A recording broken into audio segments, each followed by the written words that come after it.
Good morning, everybody. Happy Tuesday. Welcome to another Best Agent Breakfast Show with me, Charlie Lamdin, founder of Best Agent. I hope you've got a coffee or you've had one or a tea or whatever your favorite morning drink is.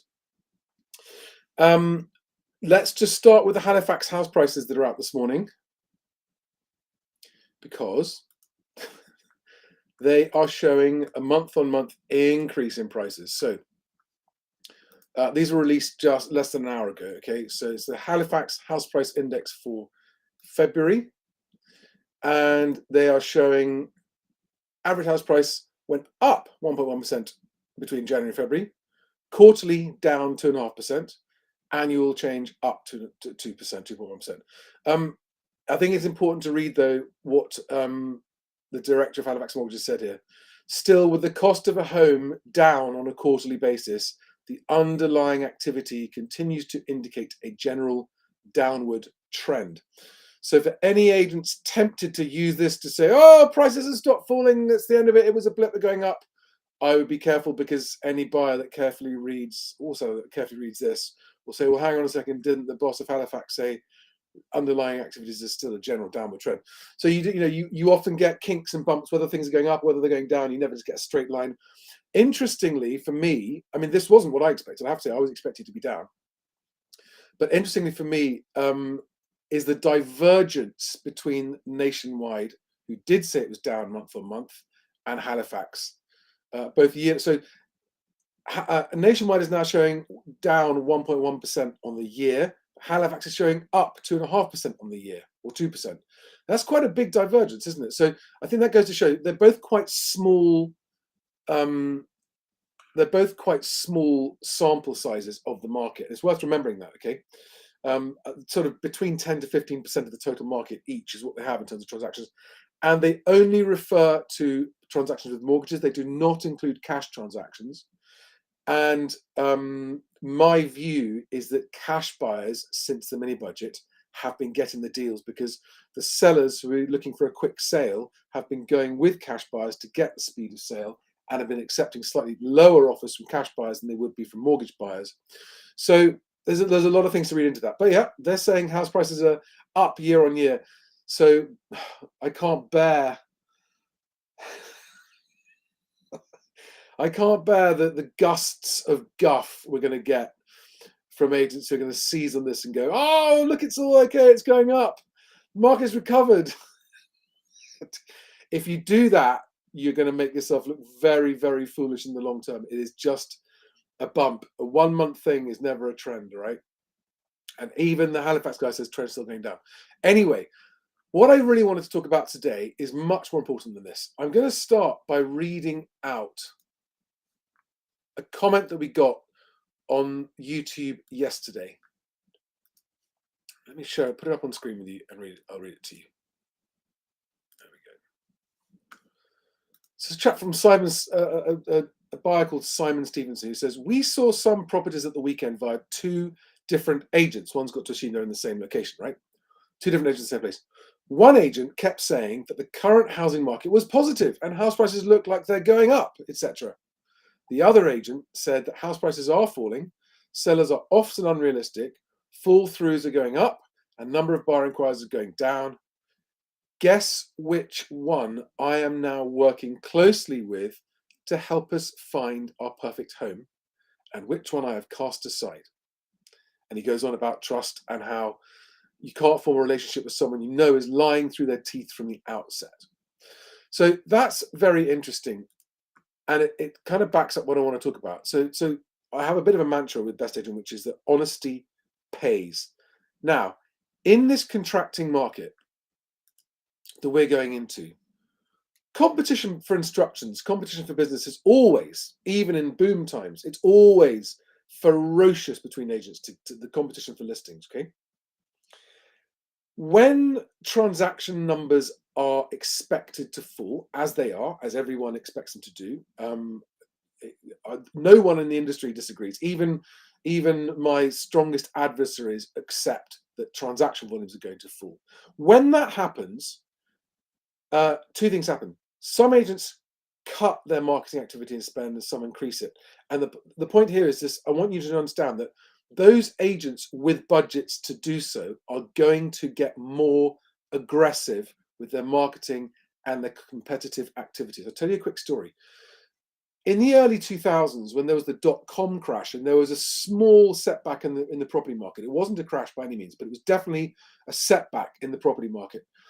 At that point, I was running a business providing photography of floor plans and CRM software to a number of companies in London. And two of the clients at that point were a 5-branch agency called Lauriston's in Southwest London and a 5-branch at the time agency, believe it or not, called Dexter's.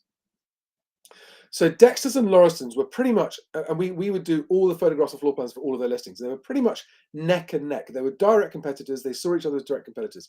And when the market tightened, Lauriston's suspended their spend on professional photography and floor plans, and they cut back and tightened their belt.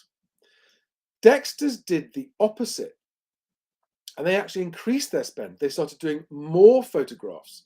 They started doing floor plans on all of their properties. They had only been doing them on some of their higher end stuff. They started doing on all of their properties, and they got much more aggressive with their competitive differences and their advantage. And that was 20 years ago, almost exactly. And the rest is history, isn't it? Lauriston's had 5 branches. Dexter's had 5 branches 20 years ago. Now Lauriston's. What even happened to Lauriston's, right? And Dexter's has now got 100 and something branches. Now, this is not what you want to hear if you're an agent who's struggling and hasn't got the budget to step up your marketing spend. And I think it's often unhelpful when you hear industry experts saying, step up your marketing spend, step up your marketing spend. Because wouldn't we all do that? Well, we would if we could. It's not a question of whether we don't want to or not. It's a question of whether you actually can or not. So what do you do if you're an agent that understands that your well-funded competitors are going to double down on their marketing spend? Now, we're at the beginning of this housing market downturn, and it's going to last a couple of years, in my opinion. And when we get to the other end of this marketing downturn, there are going to be winners and losers. And the point of BestAgent is to become the secret weapon of the honest underdogs, if that makes sense. The good agents who just give good service to a small number of customers. They make up a very large proportion of the marketplace, but they don't have deep pockets to fight a big battle. And I think that there is a secret, not so secret after this video, but a simple strategy that doesn't involve increasing your marketing spend that will absolutely, without a doubt, be a successful strategy, which is to change the battlefield on which you're fighting.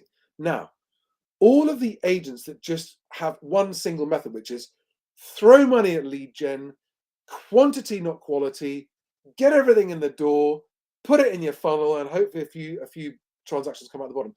For example, on Chris Watkins' stats show recently, he talked about how Connells in one part of the country had the lowest instructed to sold ratio, one of the lowest ones. It was in the 40%, whereas some of the other agents had it in the 60, 70, 80%. Now, that's a classic case of a company that just follows this massive lead gen and referral income as a big part of their business. They don't focus on the actual core service of getting their clients sold because they don't sell more than half of their sellers. Now, why is that? Well, there are lots of reasons. But this is where, if you are a smart, intelligent agent, you can turn into more of a sniper mindset. This is where the opportunity for honest agents to emerge from this downturn as the victors and allow the sort of myopic, one-track mind, no lead gen agents to actually lose out in this battle. Okay, and it's this: the less intelligent agents, the less insightful, forward-thinking, and careful, smart agents, the less analytical agents are going to fight the battle for instructions because it's the only battle they know how to fight. It's the battle they fight all the time, and it's the only battle they fight. But the winners are going to be the agents who choose to fight this battle, not on the instructions battleground, but on the transactions battleground. What do I mean? What I mean is, this is what I would do if I was a good, honest agent and I knew that my competitors were going to be going hell for leather to just try and clean up the market and put all the small agents out of business, which is what they're going to try and do, guys. Bear that in mind, right? They're going to try and do it. I would be doing this. Every single activity that I was doing in my business would be to improve my share of transactions happening in my local marketplace. For example, I was with agents, busy and successful agents up in the Northwest last week. And they said to me, pretty much you can, when you go out on valuations, you can split it up into three groups, right? 1/3 are the silly sellers with wildly over-optimistic expectations on house price. They have spent a year convincing themselves of their house's value, and they will not hear any different, and they will not come to market unless you agree to put it on at this insane price. And because these are good, honest agents, they say we always turn those ones down. There's just no point in having them. They're just bad business. They just make you look bad. They look like you've got dusty stock on your shelves you can't sell. They waste your time. They don't earn you any money. So we always turn those away. Then they said you've got the third, which are a little bit over optimistic, but they do want to sell. You're going to have to manage their expectations. They will come onto market. Some of them will sell, some of them won't. And then you've got the 1/3 who are the committed, motivated sellers. And those are the ones that we just grab. And those are the ones we might let go at a slightly lower fee. And this is a really successful, long-standing company. So that's one thing. There are two aspects to this strategy, right? Number one,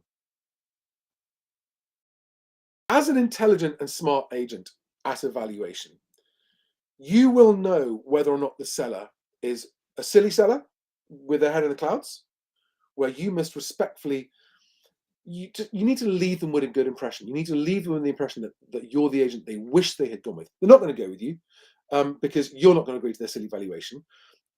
If you're following my suggestions here, you're going to say, look, with the greatest respect, I can't possibly list your property at the price you want you to, because in my professional opinion, I don't think it's any chance of selling, and I haven't got time to spend marketing properties that I don't think are going to sell. But if you'd like to come back to me when at a later stage, by all means do. The third in the middle, that's going to be a very careful decision. So going to the second third, the middle third of sellers who are a bit optimistic, but do still want to sell, and they might agree to drop their price. I think that's where you've got to be very careful. That's where the skill is going to come in, because on a vendor by vendor basis, you need to say to yourself, are these guys just telling me that they're going to drop their price, but they're not actually going to drop their price? Or are they actually going to drop their price after they've insisted on putting it on at a slightly higher price? And if you take on those guys, those are the guys you need to be charging a higher fee for, okay? Because it's not only is it going to be harder to sell, it's going to take longer to sell, it's actually definitely going to take you more work. And you need to say to them that if you insist on going on at that price that I think is a little bit too high, you're going to make the job harder. It's going to scare off the actual buyers that are out there, and for that reason, I'm going to need to charge you a higher fee, 2% including VAT, is what I would be going. Right? I'd just say that's my price, because it's going to be harder, and there's a big chance I won't be able to sell it. But for the third that you know are motivated sellers, well, all agents are going to be competing the hardest for those sellers, aren't they? And I'm going to come on in a minute to how you make sure that you are the one that gets those motivated sellers. But the motivated sellers are the ones you want to roll out the red carpet for, and you know, if you are, in your judgment, they're a very motivated seller that is going to move quickly, is going to be cooperative with you, is going to trust your advice, is going to work with you, then yeah, they're going to be less work. They might get a slightly lower fee from you if, in your opinion and your judgment, they are going to be cooperative and sell quickly. You must also remember, and this is where I think getting upfront information from is important, to double check for your own circumstances, for your own safety, that there aren't hidden problems with that property that only a surveyor is going to find. Because again, that could derail all of your work and lose you a transaction through no fault of yours. Well, it will be your fault if you didn't check up front. So I would also, in order to minimize wasted, lost work and time, I would be looking at the properties and checking that the property itself is not a problem property. Okay. So ultra picky on your instructions, walk away from the silly sellers, charge a proper fee for the ones that are going to force you to go on higher than you want, because it will be more work and it is going to scare off buyers if your price is too high. And roll out the red carpet for the other ones. Okay. And in a nutshell, getting a seller to trust you is as simple as this. Shut up and listen to what they want to say. Don't pitch them. Just listen to them. Understand their true motivation, not just the words coming out of their mouth, but reading between the lines. What are their real reasons for selling? How motivated are they really? Listen to them, and only when they've finished talking and you're sure you understand them, then come out. Don't pitch them, just ask them questions to get a deeper understanding. Make them feel you listen to them more than any other agent listened to them. That is the simple way to get a seller's trust, right? Do not try and persuade them you're the agent. Do the opposite. Just spend time listening, asking questions, understanding them. That's how you'll get their trust. Right. That's how to deal with sellers. Okay. So this is the tactic of moving the fight to the transaction battleground, not the instructions battleground. Okay. Of course, there's always a battle to get in the door, and that I can't help you with. That's down to your own marketing efforts. But once you're in the door, get picky. Now, but this last part is where the real secret is, and it absolutely is the secret here. And it goes back to that comment that I read at the beginning of the video from that buyer. Okay. Of the two agents that buyer spoke to, one of them was honest with that buyer, and that buyer is now registered and in the pocket of that agent. Now, what does that give that agent the chance to do? If that agent has now got that buyer qualified in his pocket and knows that that's a committed buyer, he's now got something to ring around prospective vendors and say, if he thinks the property is just right for that buyer, and say, I think I've got your buyer. I think I've got the buyer for your property. And if you are an agent that goes out talking to buyers honestly so that they trust you and register with you and want to deal with you, what you are giving yourself is the gold magic ingredient for when you are in front of a seller, where you can talk about the individual buyers, no names like that, but you can say, I've just been talking with a buyer yesterday, and this is exactly what they're looking for. And so you're not just saying, oh, I've got lots of buyers. Vendors aren't going to believe that in this market as much. But you can talk honestly about buyers you've got. If you have got the buyers, you will get the listings you want. But you've got to have the buyers first. So this is a big about turn in strategy of how you treat your buyers compared to the last few years when buyers just couldn't even get an agent to return their call. Now suddenly, shoe is on the other foot. The buyers, in the eyes of intelligent agents, they now realize buyers are the gold dust. Buyers are now the key to transactions, all right? Especially if they're cash, obviously, but if they've got a mortgage in principle, if they're proceedable buyers, buyers are the key to the transactions battle, not sellers. That's what you got to remind yourself, right? The buyers are the transactions at the moment. It's not like it was when it was a seller's market where the seller was the transaction. You win a seller, you got a very high chance of getting a deal. That ship sailed in most markets. Buyers, you should see a qualified proceedable buyer as a walking transaction. That buyer is your fee, not the seller. Okay? And what the reason this is going to take a while to get into your heads is because for so long it's been the other way around. You need to be ready to give buyers so much more time than you have been in the past when you've been absolutely inundated with applicants, right? If they're a qualified buyer, if you really are sure they are proceedable and serious, you should be taking them out to lunch, right? That is a walking fee. A buyer is a walking fee if you're an agent. And more than anything, because intelligent agents will now compete over these buyers, just be an agent they feel that they can trust. And not only will you get the buyer that then gives you the ammunition you need to go and win an instruction to sell to them, but you will have a buyer that trusts you because you got them their home. And when they come to sell a few years down the line, they're going to come back to you. So you're going to be setting yourself up for a long-term benefit as we come out of this downturn in years to come. Those buyers that you treated really well, with respect and with integrity and with honesty, they're going to swear by you. They're going to recommend you to other people. Okay, so this is the long-term opportunity. It's a short-term and long-term opportunity. This is why it's such a great opportunity. You should be treating sellers with skepticism and buyers as your babies, right? Skeptical of sellers, treat your buyers like your babies, and but obviously not. There might still be too many buyers for you to do this with, so you've got to judge it carefully about which ones really are worth investing time in. But if you're the agent in your patch that's got more qualified, proceedable, ready to move buyers in your pocket, you will win the transaction battle. It doesn't matter how big or small an agent you are. Okay, the sensible sellers in your area are going to be looking for the buyer looking for the agent who's genuinely got the most buyers registered for their kind of property. Now, I'm putting this out there, and any agent can hear it, right? But a lot of agents will hear this and won't be able to change their behavior, and will still just go. I mean, especially the big corporates with very long-term entrenched campaigns, they can't just suddenly snap overnight into the focus is on buyers now. Buyers are transactions.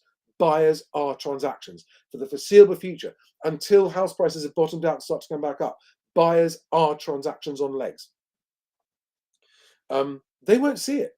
And this is the opportunity, which means that you don't necessarily need to be doubling down your marketing spend, especially if you don't have the funds to do that.